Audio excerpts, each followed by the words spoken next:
Oh, just got home and I'm literally just caught up on Twitter. And geez, what the heck? Endgame is actually not about the royals per se. It is more about the inner workings of how that family works with the press. And if you look at it as a question everything type of mindset, then you will know that you can go back and look at all the particular stories mentioned and actually start poking holes in those actual originally written stories. It's not hard with them all online, and the fact they're all mentioned, and the stories and the byline authors are mentioned. So there should be, the royal family are a Commonwealth funded institution, not just a British taxpayer funded, but they are funded by the Commonwealth. They are the head of state of the entire 54 nations of the Commonwealth, of which Australia is one of them. And we've had some issues with,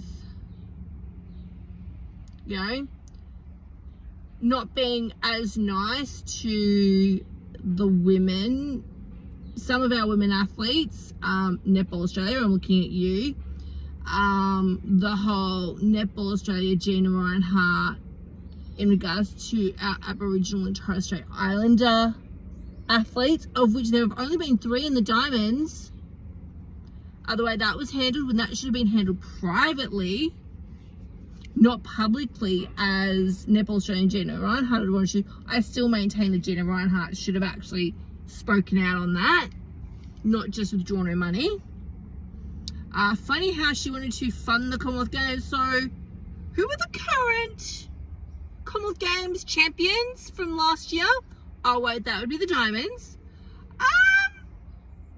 So yeah, the royal family now need to actually get off their backsides and start having these real conversations, because their future depends on it.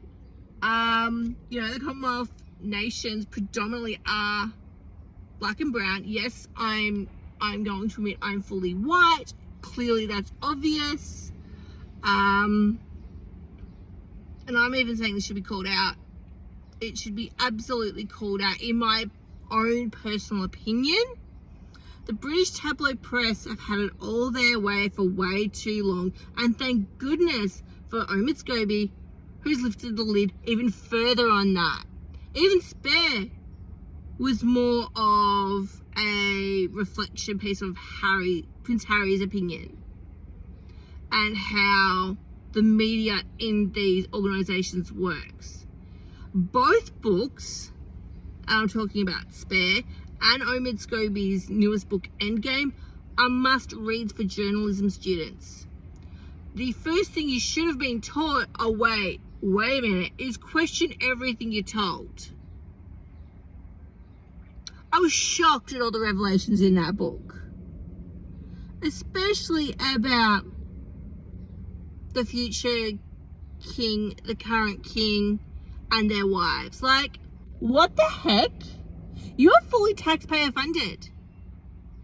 You should not be having those conversations in a way that hurts others, especially when you're the head of essentially the 4 senior most people of the Commonwealth. Reminds me of last year's opening ceremony in Birmingham, which I was still in Australia for, but I went to the closing. Hey!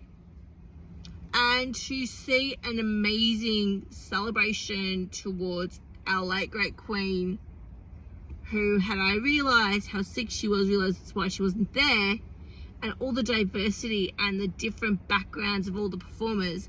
And then you look at that royal box, there's a problem, an absolute problem. And I really hope that the Commonwealth Games Federation, the Commonwealth Society, and all these other Commonwealth nations really put the foot in and go, hey, these conversations need to happen, and there needs to be a way back in for Harry and Meghan if they want it. They don't have to want it, and they don't have to agree. But a part-time model would have actually been ideal for everyone. Alright? Because the Sussexes are in the USA. So it's a 17 to 21. It's a 21-hour flight to Australia, depending on which city you go to. London to Perth is about 17 and a half, 18 hours, give or take. Yeah, it depends on the weather conditions. Then you've got to add a 4-hour flight onto the East Coast, whether that's Melbourne, Sydney, maybe 5 hours for Brisbane, whatever, right? I'm never been to Brisbane, so I don't know. Right. But it's a 14-hour flight to those East Coast cities from LA, and potentially maybe 17 and a half hours, depending on if you go through New Zealand. Just a thought. Also, there's the chance of somewhere to stay, being able to hang out privately with your relatives. Like, this whole part-time in and out model would have worked for the royal family, and they know it. They just didn't want it to be with the Sussexes because, oh wait, then we'd have to have the uncomfortable conversations that they're wanting.